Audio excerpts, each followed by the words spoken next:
Buenas tardes, una nueva cita con algo que contar en este día previo a la primera fase del desconfinamiento.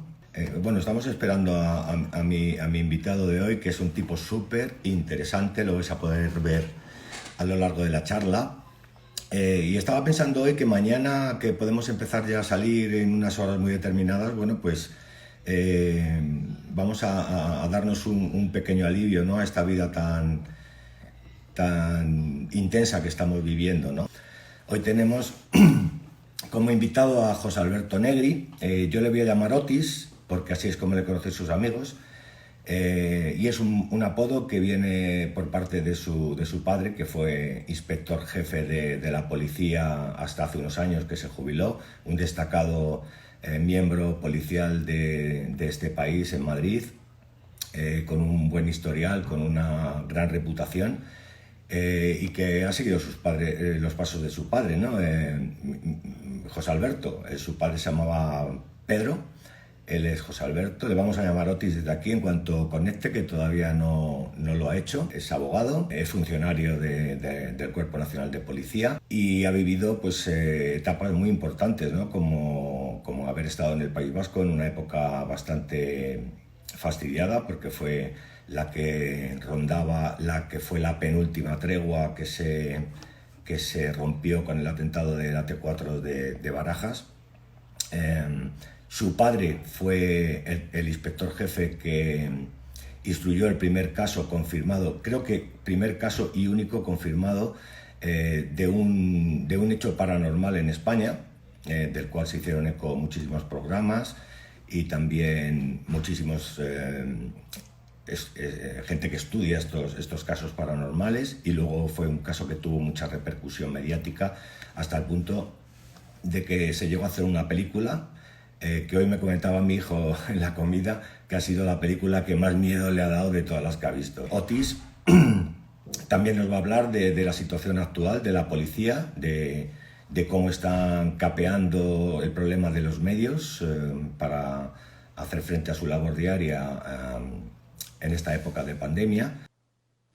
Vamos esperando, vamos Otis, Otis, vamos Está. ahí. Ha costado, ¿eh? Ha Ha costado, ha costado, pero costado. ¿Qué bueno. tal? Muy bien, muy bien. Te Muy estaba bien. escuchando porque ha costado la conexión. No sé si había Sí. poca conexión aquí en mi zona. Y bueno, pues ya lo hemos conseguido. Ya estamos ahí. Bueno, les he Afortunadamente lo hemos estado conseguido. contando a la gente que estaba en ese momento, pues quién eras, ¿no? Que se cumple el título de la canción de Objetivo Birmania, ¿no? Es un grupo de chicas de los años 80 que decían, las amigas de mis amigos son mis amigos, ¿no? Pues en Así este es, caso es así es. igual, ¿no? Tú eres amigo de un gran amigo mío, por lo tanto eres amigo mío también. Ya te he presentado te he presentado como policía, pero no como casi inspector jefe, porque vas a ser inspector jefe en breve. En breve, ¿no? Mira, una de las cosas que ha provocado la pandemia, pues ha sido el tema de retrasarnos la jura, ¿no? Acabamos el curso en marzo, el 1 de marzo, ya a finales de febrero habíamos finalizado ya el curso, y bueno, pues lógicamente la situación no permitía que nos reuniéramos, que hiciéramos el acto, y bueno, pues ha ido demorando hasta ahora. Y bueno, parece que se va a materializar ya en un par de semanas. Así que bueno, estamos ya ahí preparados ya para el ascenso. Sí, les he estado dando también por encima un pequeño avance de lo que es tu currículum, una carrera que yo creo que es relativamente corta porque aún te queda mucho por vivir, pero que está plagada de anécdotas, de cosas muy intensas en tu trabajo y de mucha envergadura en algunos casos también, que nos vas a ir contando poco a poco, ¿no? Yo tuve el placer de estar contigo la última vez, hace ya un par de años, en aquellas tertulias de la Nebrija, donde juntasteis al juez, al fiscal Orrach, al juez Ruth, que fue fantástica, la verdad, y desde entonces no nos vemos, pero esta es Sí, una buena oportunidad.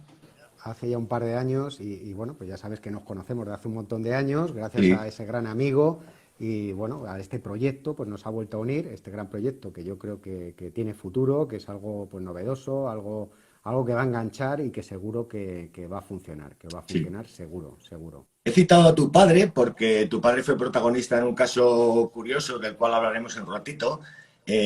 pero me gustaría saber si realmente fue tu padre, que fue inspector jefe y ya está jubilado, por supuesto, quién fue quien te transmitió esa pasión, ¿no? por ser policía. ¿Qué viste tú en casa de tu padre para que un día dijeras, este va a ser mi camino?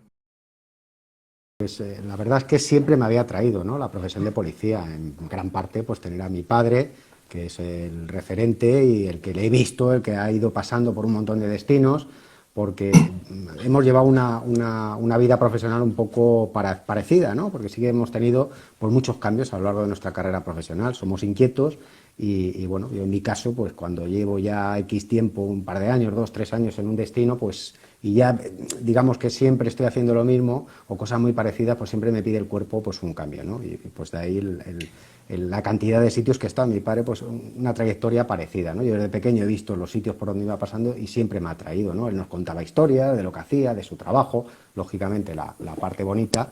Y bueno, pues yo creo que se lleva también un poco en la sangre, pero es verdad que en mi familia pues tradicionalmente siempre nos hemos dedicado a cuestiones de seguridad, ¿no? Mi abuelo, el padre de mi padre, pues era funcionario de prisiones. Mi otro abuelo, el padre de mi madre, trabajaba era guardia forestal y trabajaba pues también controlando el campo y de cazadores que no tenían licencia y que estaban cazando y controlando lo que eran los bosques en Extremadura. O sea que llevamos una larga tradición de profesiones de casa de seguridad que en parte pues habrá algún componente ahí genético y aparte, lógicamente, el vivirlo en casa y que nos gusta la profesión. Uno de esos casos de tu padre fue uno que inevitablemente llegó a casa, ¿no? Que fue aquel tan conocido de Estefanía, ¿no?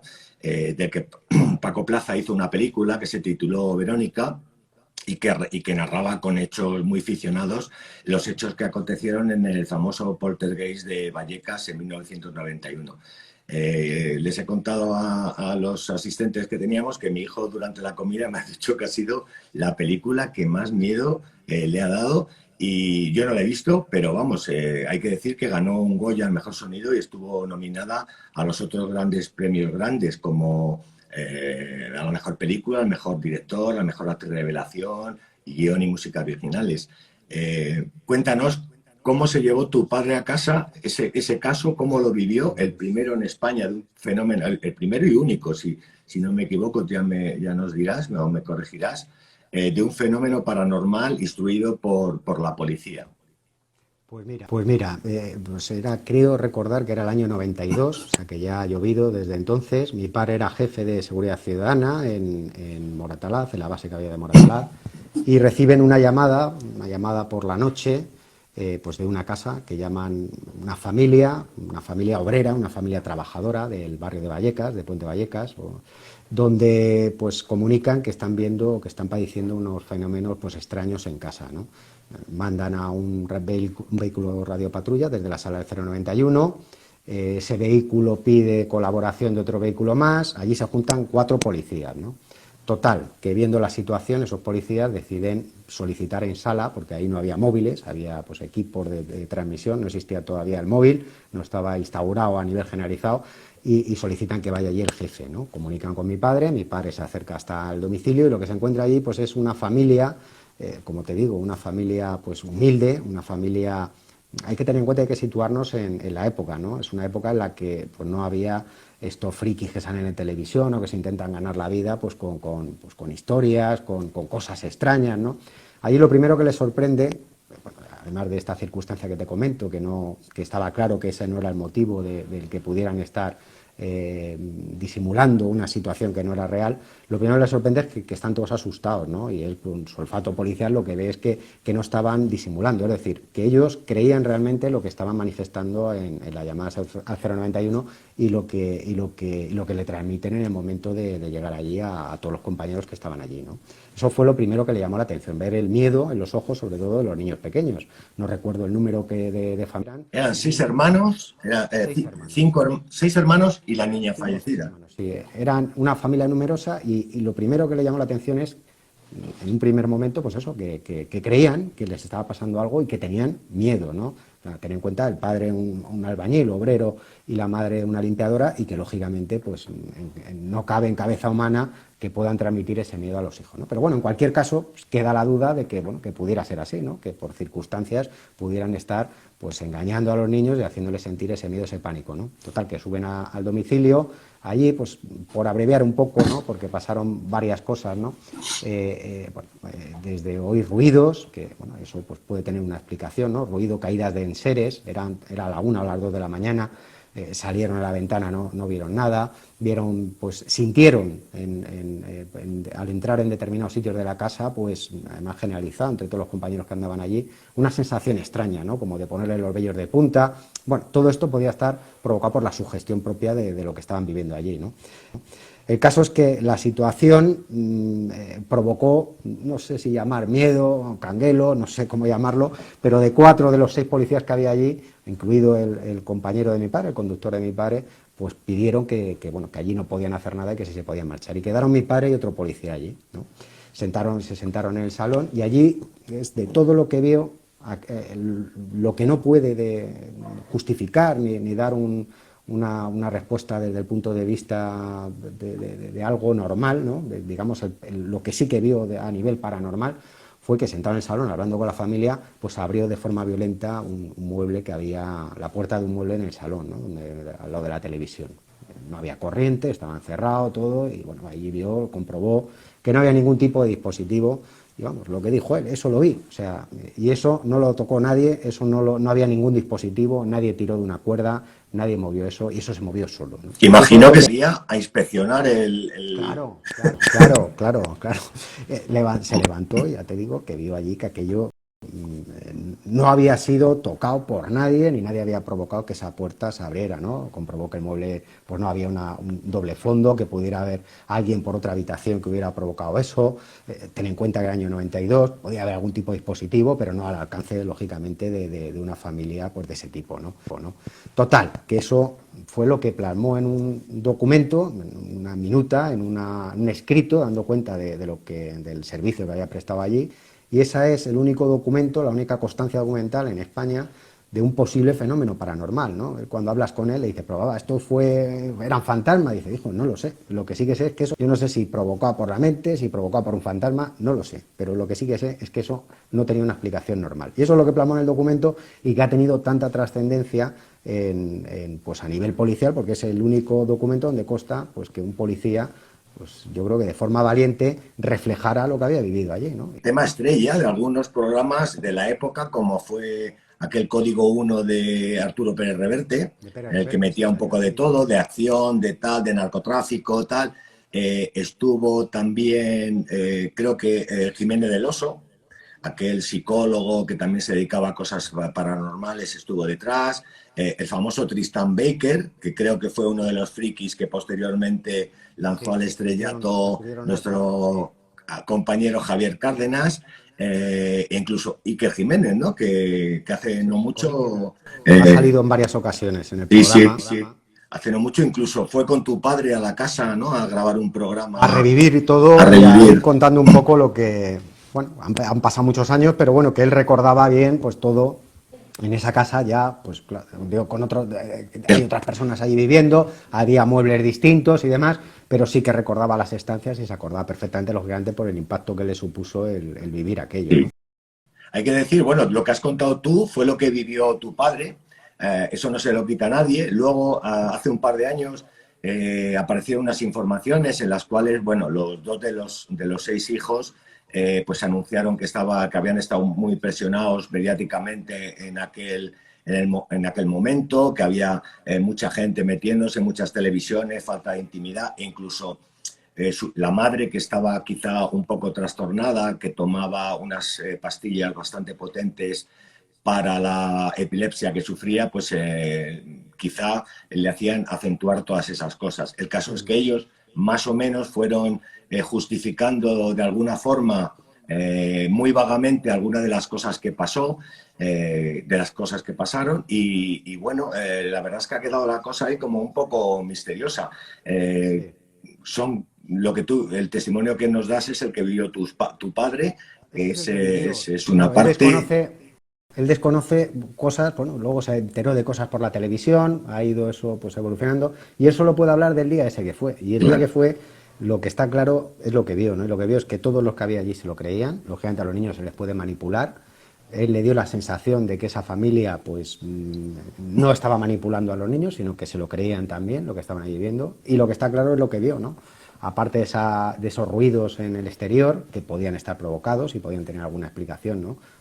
Distinta a la paranormal, pero lo que vio es esa apertura de esa puerta y eso no lo tocó nadie, eso se abrió solo, y eso es lo que dice él. Eso es lo que yo puedo plasmar en el documento y decir, porque luego sí que también contó que había una especie de baba en el teléfono, donde en el salón, que a él le pareció cuando llegó que no estaba, pero claro, se estuvieron moviendo por el domicilio y ahí alguien pudo echarlo, ¿no? En el momento que estaban dando una vuelta, ¿no? Y luego cuando la vio, pues podía tener una explicación, ¿no? Una especie de baba que ahora, transcurrido el tiempo, pues se arrepiente a lo mejor de no haber llamado a policía científica y que hubieran recogido alguna muestra, ¿no? Para analizar qué era esa baba, ¿no? Y poder analizarla y...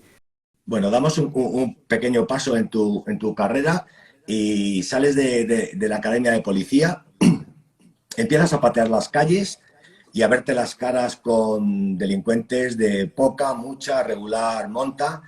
¿Cómo es esa primera vez que pones el pie en la calle para hacer un servicio y te encuentras con que tienes que actuar? Que tienes que o poner los grilletes a alguien en una detención relativamente fácil o que realmente tienes que sacar la pistola, la pipa, el hierro, no sé cómo la llamáis en el argot policial, pero que tienes que hacer frente a una situación seria. El miedo también, ¿no? El miedo que, bueno, pues lo recuerdo como si fuera ayer, ¿no? Han transcurrido ya a lo mejor casi cerca de 20 años desde esa primera u otras intervenciones anteriores, pero tengo una grabada que fue realmente la primera detención y esta se produjo en el periodo de práctica, ¿no? Nosotros los inspectores estamos 2 años en Ávila formándonos después de haber aprobado la oposición y luego estamos, pues no recuerdo si eran 8 o 9 meses de prácticas, ¿no? Bueno, pues en esas prácticas ya haces la función policial que vas a desarrollar y vas pasando por los distintos destinos que existen en la policía, ¿no? Bueno, pues en concreto el primero de los destinos que fue en tema de un grupo de drogas, antidroga, ¿no? En la UDICO. Y pues bueno, llevaba 2 días allí y tuvimos una intervención para detener pues a un camello, pues digamos que está en un escalón intermedio, ¿no? Era un chaval, bueno, un chaval, tendría 30 años, que se dedicaba a vender cocaína en un pub que regentaba, ¿no? Cocaína, hachís, bueno. Tenía cantidades, pasaba cantidades, pero vamos, no estamos hablando de un gran narcotraficante, ¿no? En cualquier caso, ante la incertidumbre, no había detenido nunca a nadie, tema de drogas, bueno, me dijeron que bueno, que podía haber peligro y demás. Pues yo recuerdo llegar allí al bar, lo recuerdo como si fuera ayer, y bueno, varios compañeros, llegar allí, sacar la pistola, que era alto policía, y ahí había 3 o 4 personas que no opusieron ninguna resistencia. Pues yo recuerdo que me llegaron hasta a temblar las piernas, ¿no? Del miedo que sentí, digo, coño, a ver si nos vamos a liar aquí a tiros, a ver qué va a pasar aquí. Y esa sensación inicial que vives, ¿no? Que puedes controlar, porque yo realmente, pues no se notó allí, no lo notó nadie, lo que lo noté fui yo. De los compañeros nadie me dijo nada y no me dejó paralizado, ¿no? Porque a veces que esa situación de miedo te puede llegar a dejar paralizado, ¿no?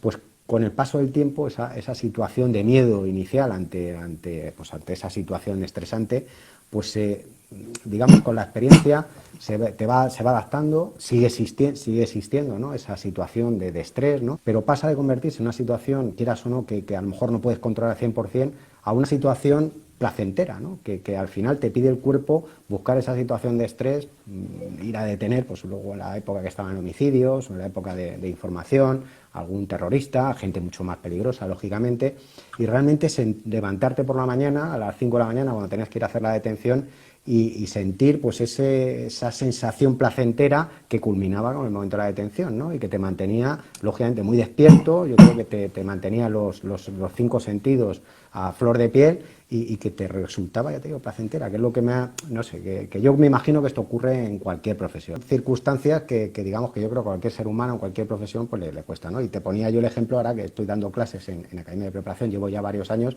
y recuerdo también esa primera clase que di ante 40 alumnos, pues el miedo, cómo no me salían las palabras, cómo me agarrotaba. El miedo escénico. Cuando veía que uno levantaba la mano a preguntar algo, digo, madre mía, empezaba a sudar. Bueno, pues transcurridos ya unos años en la docencia, pues también pues vas controlando ese miedo a hablar en público, a enfrentarte a 40 opositores ávidos para revolcar al profesor y controlar bien esa situación, ¿no? Ese miedo me imagino que no es igual que el que se siente cuando en aquella época, 2003 a 2005 creo, te vas al País Vasco. En aquella época era territorio comanche, como diría Pérez Reverte y algún compañero que iba a las zonas de riesgo en la guerra, pues en este caso en España era casi lo mismo, ¿no? El País Vasco, perdón, era zona comanche. Me parece... Tengo una anécdota que contarte, pero termina y que ahora me ha venido a la mente una buena anécdota del primer día que llegué allí y ahora te comentaré cuando termines de preparar la entrada. Me parece que es eso, ¿no? Que en aquella época una forma de ascender era pasar por una zona de riesgo, ¿no? Pasar una zona donde se supone que te ibas a baquetear mucho con las diferentes misiones policiales que hay de vigilancia, de información, y te mandan allí, te lo proponen, tú aceptas. ¿Cómo es ese paso que das tan importante en tu vida? Realmente salieron 20 plazas para allí, para el País Vasco, de las cuales yo creo recordar que 17 eran para información, ¿no? Para la lucha antiterrorista. Por ahí en aquel momento, gracias a Dios, el terrorismo yihadista no había apenas, había algo, pero no habían operado todavía o habían operado muy poquito en territorio nacional, y todos los esfuerzos de la policía y de la Guardia Civil estaban contra la lucha contra ETA, ¿no? Salieron 20 plazas y hubo gente de mi promoción que tenían muy buenos puestos y fueron allí voluntarios. Hubo gente de la promoción que teníamos muchas opciones para elegir, que en mi caso, y yo decidí irme para allá, porque estábamos más o menos en la mitad de la promoción, y luego otros pues que tuvieron que ir porque no les quedaba más opción, ¿no? Es verdad que había para todos los gustos, ¿no? Lo que sí que es cierto, cuando nos presentamos allí, de los 20 que fuimos, 18 pedimos voluntariamente la información. Y te cuento lo que era información en aquella época, ¿no? Información, en la lucha contra ETA, era trabajar de lunes a domingo, mañana y tarde, sin saber las horas. Sí que sabías cuándo entrabas, pero no sabías cuándo salías, ¿no?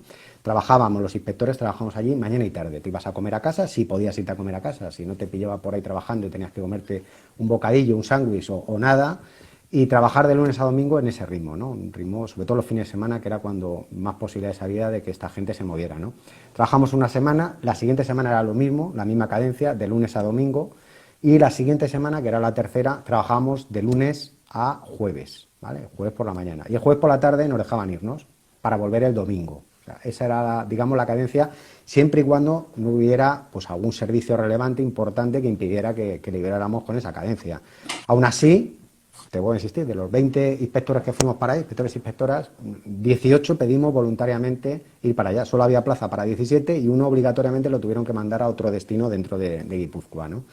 Entonces eran ganas de trabajar sin pensar. Tú ten en cuenta que estábamos recién salidos y lo que menos pensamos era en ascensos a inspector jefe, en futuros ascensos a comisario. Era la ganas de trabajar y la fuerza con la que sales, ¿no? de la academia, y con las ganas de hacer cosas, pues oye, importantes para ti, importantes para la sociedad. Cuéntanos la anécdota de cuando pones un pie en Euskal Herria y qué ocurre. Pues mira, yo no había llegado nunca, o sea, no había ido nunca. De hecho, no fui ni a buscar la vivienda. Como tenía compañeros y amigos que iban para allá también, pues uno de ellos fue el que se encargó, fue para allá y reservó un piso, ¿no? Para meternos allí 3 compañeros. Y bueno, pues yo fui pues el día antes de la incorporación, ¿no? Yo recuerdo que iba por la Nacional 1 y a lo lejos ya, pues ya entrabas en el País Vasco, y a lo lejos ya veíamos San Sebastián. Bueno, empezó a caer una chupa de agua que no paró de llover, pero sin parar, 5 días. Yo no había visto aquello nunca, ¿no? Veía, además, como las películas de medio, veías ahí al fondo San Sebastián con truenos, con relámpagos. Digo, madre mía, esto es una señal, ¿no? Aquí algo bueno, de que algo malo va a pasar, ¿no? Bueno, pues 5 días lloviendo que nos tiramos desde la llegada hasta que paró de llover, ¿no? Algo normal, ahí en el norte y en el País Vasco, ¿no? Bueno, el caso es que llegamos al piso, nos juntamos allí los 3 compañeros, que había 2 que ya estaban allí, y yo llego yo el último, eran las 7 o las 8 de la tarde, no teníamos ni televisión en el piso, ¿no? Y claro, ni televisión, ni comida. Digo, bueno, ¿qué hacemos? Digo, bueno, pues vamos a dar una vuelta, ¿no? Vamos a tomar una cerveza, a picar algo por ahí, ¿no? Total, que salimos, como te cuento, que estaba lloviendo, pues no teníamos paraguas, porque, bueno, habíamos sido poco previsores y ninguno de los 3 teníamos un paraguas. Vivíamos en una zona, una avenida amplia, Y bueno, pues empezamos a mirar allí algo cercano y al fondo de la calle, a 300 metros, vimos un bar Donosti se llamaba, ¿no? Yo recuerdo grabado, además un bar antiguo, algo rancio, no sé si seguirá existiendo. Total, que vamos corriendo por los soportales y nos metemos en el bar Donosti, ¿no? El bar Donosti estaba el tabernero, y otro, un único parroquiano allí en el bar, un paisano allí que estaba bebiéndose cubatas, ¿no? Además, el hombre, yo le recuerdo porque no tenía, le habían cortado los dedos, ¿no? Y el hombre pues se bebía los cubatas con Los muñones. con los muñones, sí, pero se los apretaba que daba gusto, vamos, no era impedimento para apretarse, no sé los que se apretaría allí el tiempo que estuvimos, pero unos cuantos, ¿no? Bueno, pues allí llegamos los 3 compañeros inspectores recién jurados al País Vasco, que ninguno de los 3 habíamos estado allí, con cara de pardillo, 20 y pico años, con nuestra camisa, nuestro polo Lacoste, con unas pintas, pues bueno, y ese acento, lógicamente. De maderos. Olíamos a maderos que apestábamos, y lógicamente el camarero, pues así lo detectó, ¿no? Rápidamente, ¿no? Y bueno, pues entramos allí en el bar y el hombre, pues allí nada más vernos, dice, bueno, ¿y qué queréis tomar? Esa fue la primera cosa, ¿no? Lógicamente, cuando entras en un bar, yo le dije, pues 3 cervezas, una cerveza, sí, cerveza. Y ya me dijo, ¿el Keller? Yo, ¿Keller? ¿Qué es eso de Keller? Dice, que no sois de aquí, ¿no? Digo, no, pues no somos de aquí. Pues la cerveza Keller es nuestra cerveza, la cerveza de aquí. Y bueno, pues ponnos 3 Keller, ¿no? Y ahí el hombre nos puso la cerveza, nos tomamos unas cuantas, 3 o 4 cervezas ahí, y el hombre ya, en cuanto a eso, empezó a preguntarnos. La siguiente pregunta, que a qué nos dedicábamos. ¿Y a qué os dedicáis? Y bueno, pues mire, pues somos comerciales. Ya. Nos cortó como diciendo, no me contéis historias, no me contéis películas, que ya sé yo, y la única duda que tengo es saber si soy guardia civiles o policías, ¿no? Y la tercera pregunta, ¿no? ¿Y de dónde sois? Esa fue la tercera pregunta, que las tengo grabadas las 3 en la retina. Uno le dijo, pues yo soy de Valladolid, yo soy de no sé dónde, y otro dijo que era de Madrid. Dice, de Madrid, de la capital del reino, no tengas miedo, que no tengo aquí una metralleta para sacarte. Bueno, el hombre, ya te digo que nos mordió rápidamente y nos hizo, no sabíamos si irnos, no sabíamos si quedarnos. Fue una sensación muy extraña. Allí no tenía nada para darnos de comer, no tenía nada, pues tenía allí un poco de cacahuetes y demás, que además no nos puso nada. Nos tomamos las 3 cervezas y en ese intervalo de tiempo nos contó alguna anécdota. Yo creo que el hombre pues se vio crecido, nos vio la cara de pardillos que teníamos allí los 3, sobre pues algún compañero pues que había pasado por allí, porque aquí venían policías y a alguno pues no le gustaba perder a las cartas. O sea, el tío nos intentó tocar las cosquillas, ¿no? Y bueno, pues al final pasó lo que pasó, sin entrar en detalles, porque tampoco nos dio en detalles, ¿no? Bueno, nosotros callados allí, porque no queríamos tampoco pues que él pudiera, en ese momento nosotros no queríamos pensar que el hombre nos había detectado ahí, ¿no? Y bueno, otra cosa que hizo allí en el intervalo en el tiempo que estuvimos ahí en la cafetería, dice, porque tú los de Madrid, porque venís aquí, nos veis allí, desde allí, tal y cual, y siempre estáis diciendo que sí, que queremos esto, queremos lo otro. Dijo, pues ¿qué vamos a querer? Con la manaza que tenía, le pegó un manotazo a la barra de madera que había allí, que retumbamos casi, nos levantamos de la banqueta. ¡Lo nuestro! Dijo, ¡lo nuestro! Y claro, los 3 nos miramos, digo, nos tenemos que ir de aquí, hasta que salimos los 3 de aquí, claro, lloviendo otra vez a mares allí, nos vamos los 3 por el ladito, tal, llegamos, cruzamos, nos vamos por los otros soportales de enfrente, meto la llave en el portal y cuando la estoy metiendo, digo, me cago en la hostia. Giro allí y veo al paisano, al tabernero y al manitas, al que estaba allí tomándose los cubatas, asomados a ver dónde nos metíamos. O sea, esa fue la primera noche que pasamos allí y ya a partir de ahí lo único que queríamos era cambiar de piso, claro.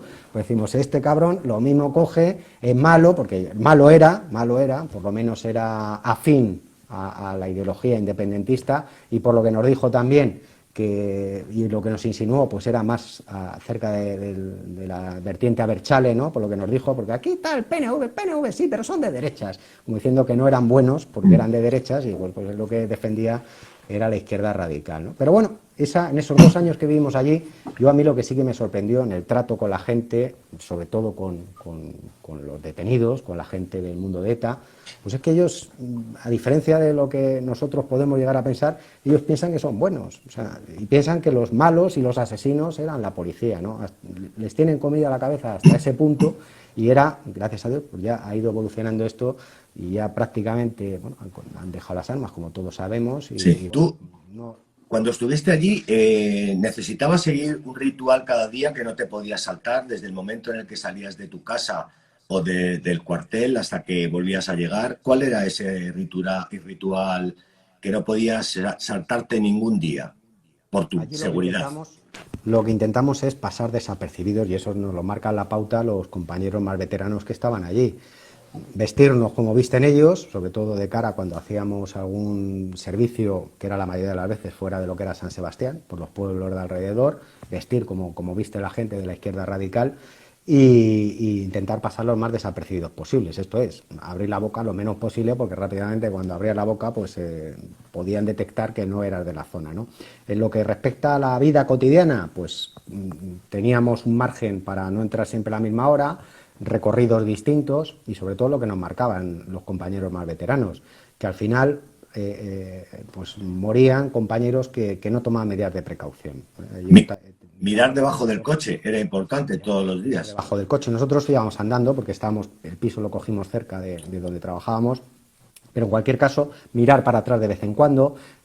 Ellos la forma que tenían de organización era que tenían parcelado el trabajo, ¿no? Tenían grupos dedicados a recibir información de posibles víctimas, de posibles objetivos, otros que se dedicaban a darles cobertura a los comandos, otros que se dedicaban a hacer seguimientos, que no eran los que iban finalmente a llevar a cabo el atentado, y otros que eran los que lo iban a materializar. Y ese que lo va a materializar lo que cuenta es con un trabajo previo de alguien que ha estado haciendo seguimiento a ese posible objetivo, ¿no? Entonces esto lo que se trataba era de que esa persona que te está haciendo ese seguimiento dijera, este toma medidas de precaución, vamos a por otro, porque había compañeros que no las tomaban, entonces eran objetivos más fáciles, ¿no? Y eso nos lo inculcaron desde el principio y así lo hacíamos, tomar mucha medida de precaución, tener siempre en el chip la posibilidad de que podían ir a por nosotros, era algo que no se iba a producir en los primeros meses, por esto que te comento, ¿no? Porque no era de un día para otro, sino que requería un proceso que al cabo de unos meses pues se podía materializar, al cabo de un año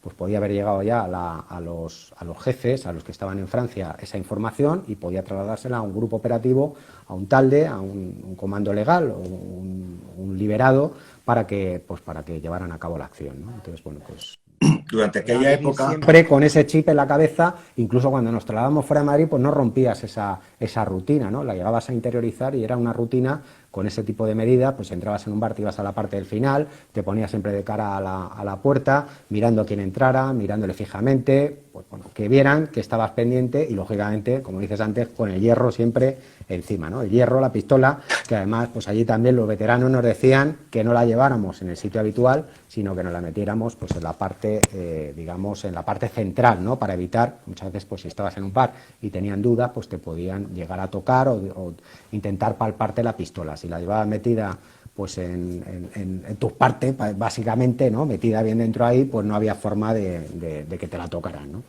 en aquella época, según he estado viendo en algunos documentos del Ministerio del Interior que están visibles porque están en Internet, por ejemplo, en 2004 se llevaron a cabo un montón de operativos muy, muy, muy importantes, la detención de muchos aparatos de Muga, que era la gente que estaba encargada de pasar a los etarras al otro lado de la frontera, del aparato logístico, gente que proporcionaba medios a los etarras para cometer sus asesinatos y atentados, y algunos desarticulación de varios comandos, que sepa tres, Gaztelu, por un lado la policía, por otro lado la Guardia Civil, por otro lado la policía y la Guardia Civil, que era bastante interesante que España percibiera esa unión, ¿no? de los dos cuerpos.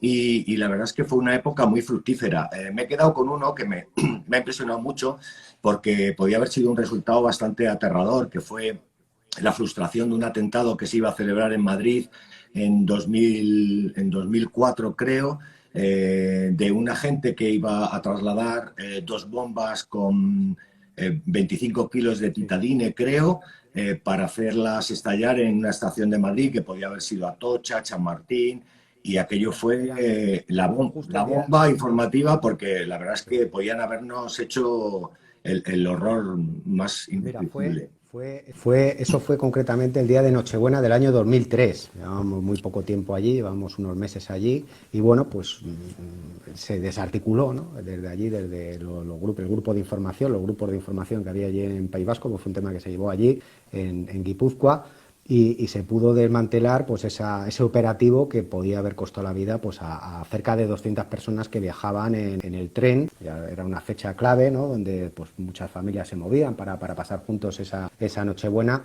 y ya no solamente la gente que iba en ese tren, sino la gente que podía encontrarse dentro de la estación, ¿no? Llevaba un sistema para que explosionara, un temporizador para que explosionara directamente, y el mecanismo que habían ideado para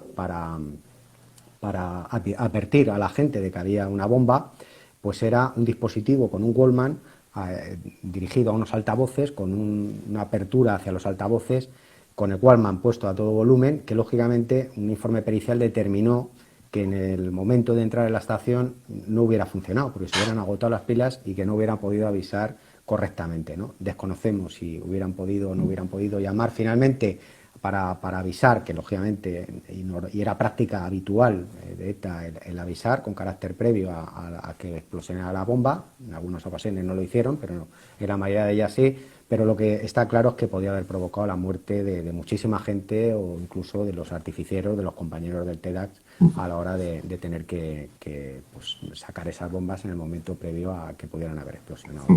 Bueno, pues es verdad que tuvimos ahí un montón de servicios relevantes, propiciados pues, por la gran labor policial de aquella época, grandes operaciones que hubo, como consecuencia de la detención de ellas, la detención del responsable de ETA, el famoso Susper, que además se le detuvo 2 veces, porque una de las veces se fugó en Francia y volvió a caer con documentación, ¿no? Una gran labor de los compañeros a la hora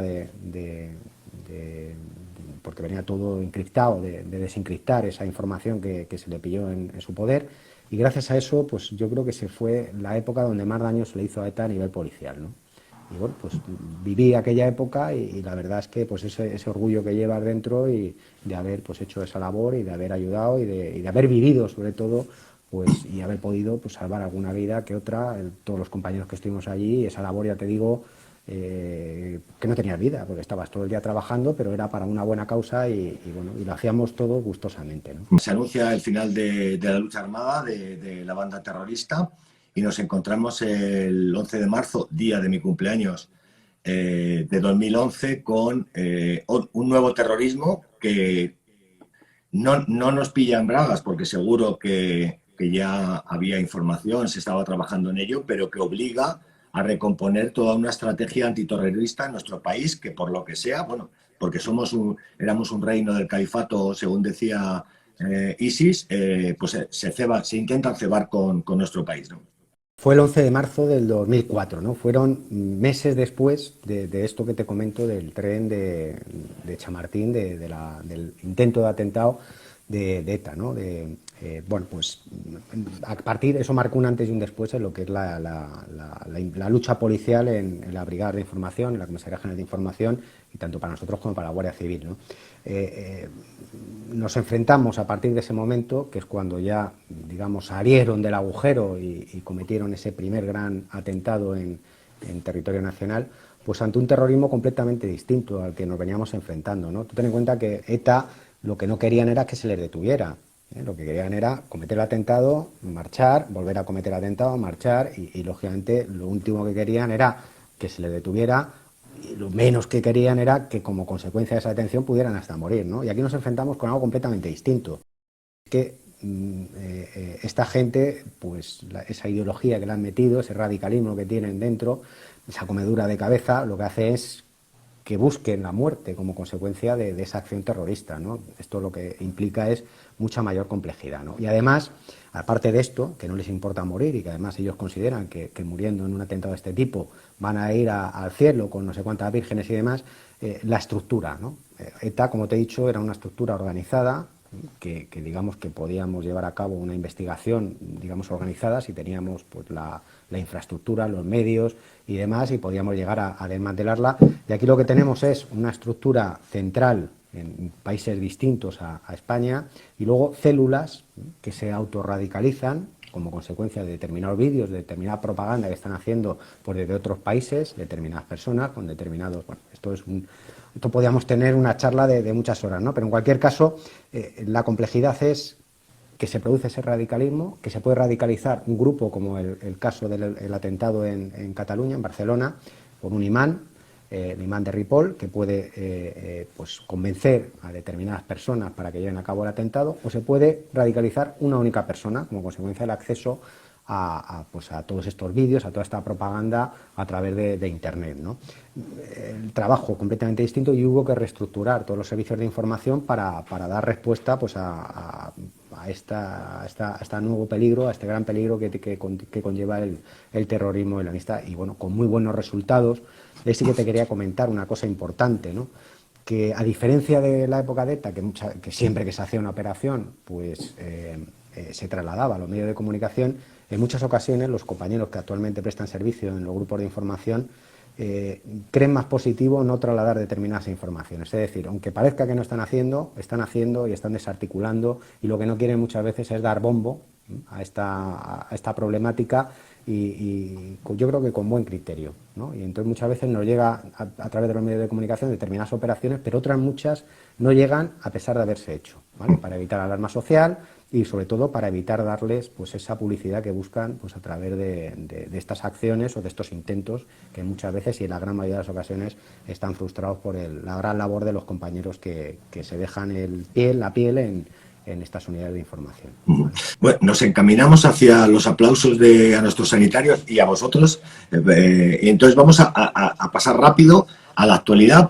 Tenía aquí cosas bastante interesantes, como que fuiste jefe de una unidad de asistencia a familia, de violencia de género, que se supone que es muy necesaria en nuestra sociedad.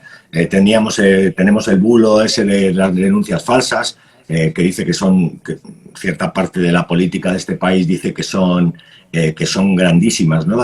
El porcentaje de denuncias falsas, cosa que me imagino que coincidirás conmigo con que es mentira.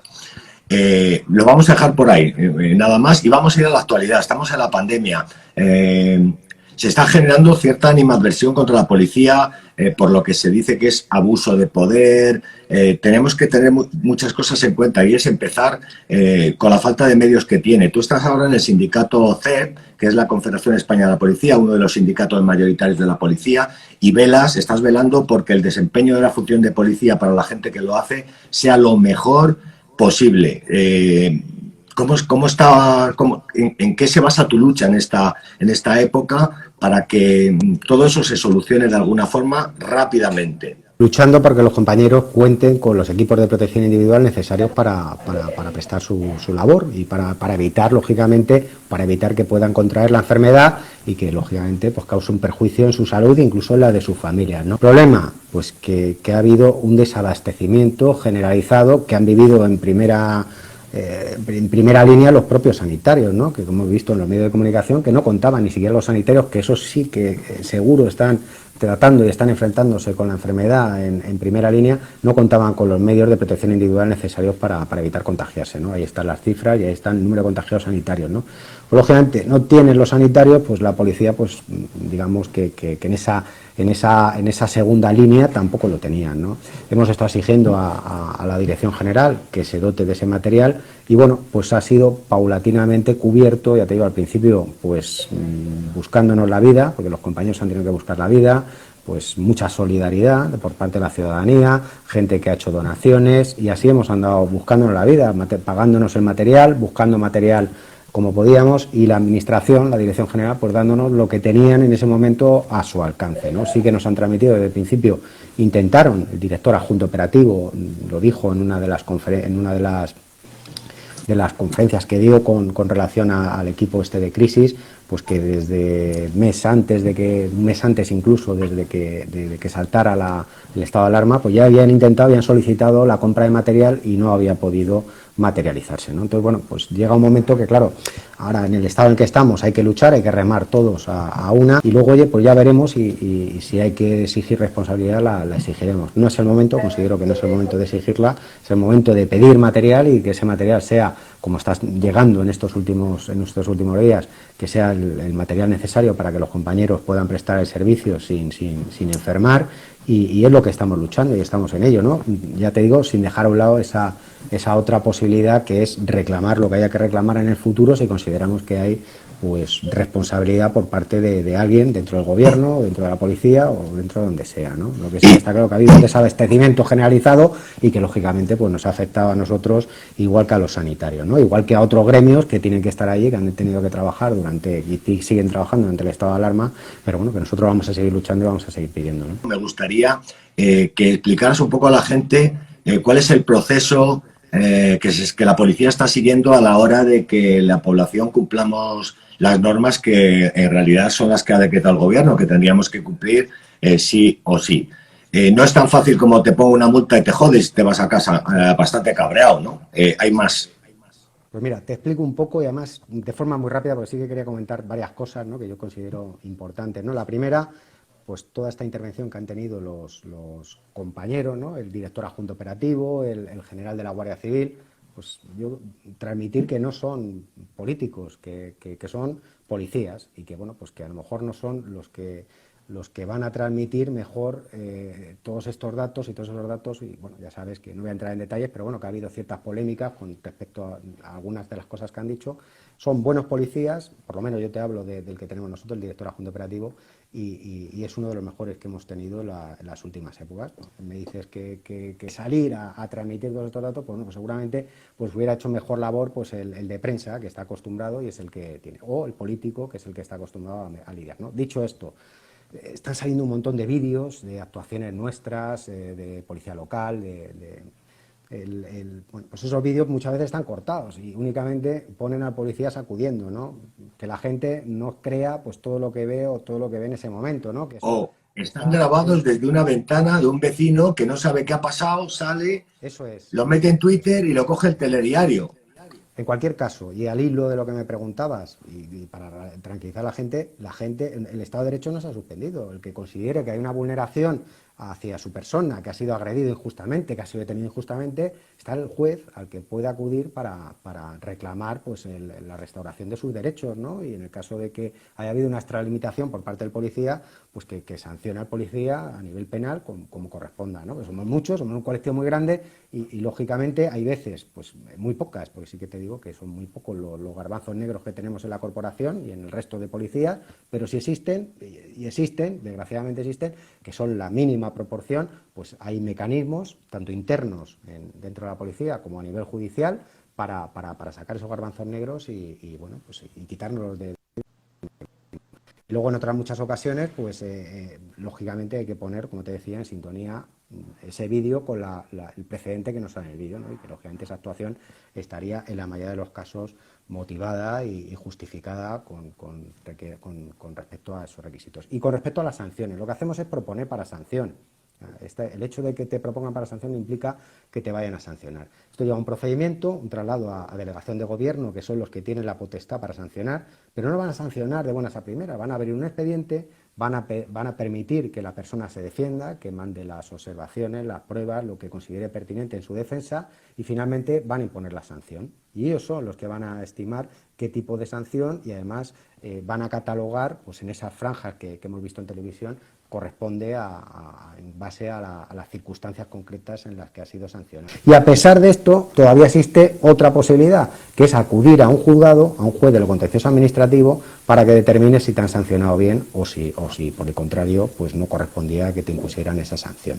Que el Estado de Derecho no se ha eliminado, que sigue funcionando, que sigue existiendo y que es lo bueno que tenemos en España, que bueno que cualquiera pues que considere que ha sido sancionado injustamente pues puede acudir a un juez y lógicamente pues que determine lo que corresponda, ¿no? Si efectivamente se ha actuado bien por parte de la policía y por parte de la delegación de gobierno o si se ha actuado mal y por lo tanto no corresponde poner la sanción. Bueno, afortunadamente seguimos en nuestro Estado de Derecho, disfrutando de él. Eso es. Otis, me alegro mucho de haber charlado contigo, sabes que me encanta escucharte y que espero que en no mucho tiempo volvamos a encontrarnos y nos sigas contando un montón de anécdotas que quizá no se puedan contar con todo el mundo, delante de todo el mundo, pero que sí que que podemos compartir en la intimidad de una charla entre amigos. Igualmente, Burgui. Un placer, ha sido un placer. Recibe mi aplauso de las 8 para ti y para nuestros sanitarios, y que salgamos de esto lo mejor posible y intentemos reconducir nuestras vidas hacia, espero que algo mejor de lo que teníamos un poco abandonado. Cuídate mucho y un abrazo muy fuerte a tu familia. Igualmente, Burgui, un abrazo y un placer. Igualmente. Muchas gracias. Hasta luego. Muchas gracias. Chao. Hasta luego.